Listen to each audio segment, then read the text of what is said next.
Well, hey, Pokey people, we are back with the good lighting and the air conditioning, the wonderful, beautiful air conditioning of my home that now has electricity. Oh, boy, I missed that.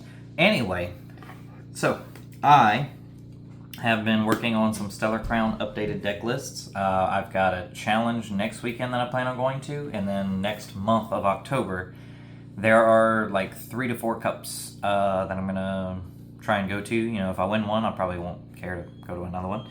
But we'll move around and see where we end up going and how many we end up going to. But so far, I'm gonna start things off with Raging Bolt. I haven't made a crazy amount of changes. Basically, like I think 2 Stellar Crown cards got added here, and we took out the Sandy Shocks and things, so we'll go over all that. So this is fairly close to the list that I played for the cup that I made top 8 in a few weeks ago, but it is updated for Stellar Crown. So looking over at the list, we of course have our main attacker, our 4 Raging Bolts. This is how you're going to take the vast majority of your prize cards, unless you're playing a Charizard, and then your 4 Teal Mask Ogrepons can be valid attackers. Also, you're going to try and close out games with this a little bit more. Now that we have Briar in this deck, you can use this Terror Pokemon to take a knockout to take extra prizes. So you could get a 1 prizer for 2 prize cards, which is one of the reasons we took out the Sandy Shocks. We no longer need that 1 prize attacker to try and like sort out our prize cards. So you have that. You have your Squawkabilly, your Fezandipity, and your Radiant Greninja. You still need this draw power. You still want to have this Squawkabilly so that you can dig, so that you can get turn 2 attacks off. And in the event that you can't, this isn't a terrible Pokemon to start with. You can motivate. You can start attaching from your hand onto your Pokemon. And of course, Fezandipity is one of the most busted cards in the format right now, so we have to play that. So moving on from there, we have our energy cards. This is the same energy amount that I played in the cup. We have 6 grass, 3 fighting, 3 electric. This is probably the perfect ratio. I would never shave these down to 2s or of either one. You need the 3 of each, just in case one gets prized. You still have access to 2, things like that. And the odds of all 3 of that being in the prizes isn't 0, which sucks, but it's very low. So as long as you have access to at least 1 of each of these, you're getting an attack and a KO with Raging Bolt to draw other ones. So I do not mess with this ratio. And then we're playing 2 Pokestop. I shrunk it down to from 3 to 2 to make a little room in the deck for some things. Now going into supporters, this is where our changes are for Stellar Crown. From here, I kept, of course, the 4 Professor Sava's Vitality, must have, 4 of no ifs, ands, or buts. Boss's Orders, Judge. This deck has to have hand disruption of some kind, and we use Prime Catcher as our ace spec, so we can't play the unfair stamp. There are games where you're just going tit for tat with trading prizes, and if you don't go second, you can't win those games. You have to have a form of disruption in this deck. You can play an Iono if you don't want to judge. I'd rather a judge, just to make sure that I'm always bringing them down to 4, rather than if I'm having to Iono them to 5 or 6, because that's just the supporter that I have. If I have to play this in a worst case scenario at the early turns of the game, I want it to hurt more than an Iono would. But you have to have some form of hand disruption in this deck. Otherwise, there's so many games where you're just not going to win because you can't slow them down. And even so, these aren't judge effects, and Ionos aren't as powerful as they used to be, because now you have like Pidgeotto X, and you have Fezandipity, and you have like B-Barrel, so you used to be able to end someone to 2, and then that's it. But now they can like, oh well, Fez draw 3, and then I can Radiant Greninja draw 2. I can play all that. I can B-Barrel for 5. It's very hard to make your opponent stuck. But the best thing that you can do is just to get the boss out of their hand. If they have it in their hand and they're just waiting for you to pass so they can win the game, you can kind of gauge or feel that when you're like looking at them and you're seeing how they're reacting to your turn and everything. They'll sort of like not care what you're doing or not pay attention. You can kind of pick up on a lot of those cues, and that's those moments that you want to judge when you see that they're just like waiting to win, and you're going to want to do that. Now the two new cards that I added was Briar, which we talked about. When your opponent has two prize cards remaining, you can play this, and then during that turn, if you knock out your opponent's active Pokemon with a Terra Pokemon, you can take an extra prize card. So if your opponent feeds you a one prizer and you're forced to take a knockout, you're not at that weird 3 prizes at the end of the game when your opponent just has to take 2.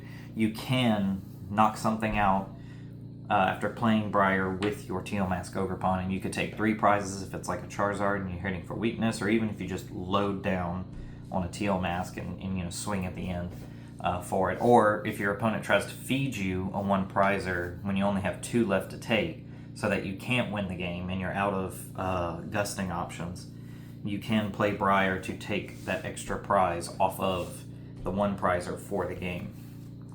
The other one, I'm still testing whether I want to keep this Crispin in. It's essentially supposed to be a 5th Sada from the deck, so that you can drag out one of those electric or fighting energies, place it on to your active Raging Bolt, and then take the other energy into your hand and do that for your manual attachment for your turn, and then load up the grass energies with the Teal Dances on your Ogrepons. So this is just, another Sada from a different perspective, but it only accelerates 1 free energy aside from your attachment for turn. But like I said, it's definitely, I see a use for it, and I'm gonna test some games probably this weekend and next, and I'm gonna see if this Crispin ends up staying in the list. If it doesn't,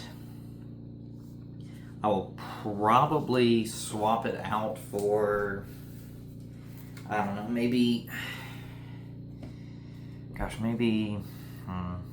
don't know. I'll have to see. I'm still debating whether I want this Crispin in the deck. I could make it a 4th Pokemon catcher, because we're only playing 3 of those in this deck, but we're going to see. This right now is my supporter lineup, and I'm fairly happy with it. So we're going to rock this in testing for a little while before making any kinds of decisions on cuts. Item cards, fairly simple and almost unchanged from the cup that I played in. So we're going to go with the 4 Earthen Vessel, we're going to go with the 4 Nest Ball, 4 Pokegear, and then we're going to slim down to the 3 ofs. We're going to have the 3 Trekking Shoes, 3 Pokemon Catchers, the 3 Energy Retrievals. I was playing in the cup, I was debating on having 2 Energy Retrieval and a Superior Energy Retrieval, so that you have another discarding option to get energies into the discard pile. But with this build, I have the Crispin, which is a way to accelerate injury without needing them in the discard pile, and I now also have 2 Ultra Balls in the deck that I didn't have during the cup. I wasn't playing Ultra Balls. I was playing the 4 Trekking Shoes, 3 Pokestops, and those were my discard outlets. But as I was playing through the cup, I was realizing how much I would have enjoyed having Ultra Balls in the deck, so I settled on 2 of. I pretty much built the deck off of some lists that I found online, and then I tweaked them a little to match more of my play style and how I think through my turns. And throughout the course of the tournament, I was having moments where I was like, man, I would like an Ultra Ball, and at the same time I was looking at my hand thinking, I'm glad that I don't have to discard any of these cards. But I think I have a better ratio now of things, so I enjoy having the Ultra Balls in the deck, which we're now playing 2 of. And then with the 1-ofs of the deck, we're having the 1 Night Stretcher, the 1 Switch card. I was playing 2 of these, and I still might enjoy having a second Switch card. There were a lot of times where I was digging for the Switch card to make a play to either win or to take a crucial knockout. We're playing the 1 Pal Pad so that we can get our Sadas back late game. We want to be able to recycle that boss's orders if we have to throw it away at a point or get it for a game. There's also times where you're going to toss your judge, and then later in the game you're like, man, I really need to judge my opponent, or they're just going to keep this 9-10 card hand, and they obviously are going to have what they need to beat me. So you need the Pal Pad. In the A-Spec, like I said, we're playing Prime Catcher. It's still a switching option. It's a gusting effect where you don't have to play your supporter like the boss for turn. So I still think Prime Catcher is probably the best one A-Spec wise to play. The switch cart, if I bumped it up to 2, I'm not quite sure what I could remove from the deck to do so. I think when we get the next, I think it's Surging Sparks is the next set that we're supposed to get. We're getting a Latias EX that I believe it makes all your basic Pokemon have free retreat. That could very easily work its way into this deck and remove the need for the switch cart altogether. So this could easily just become a Latios EX, and then we don't have to worry about our ratio of switching cards and things like that.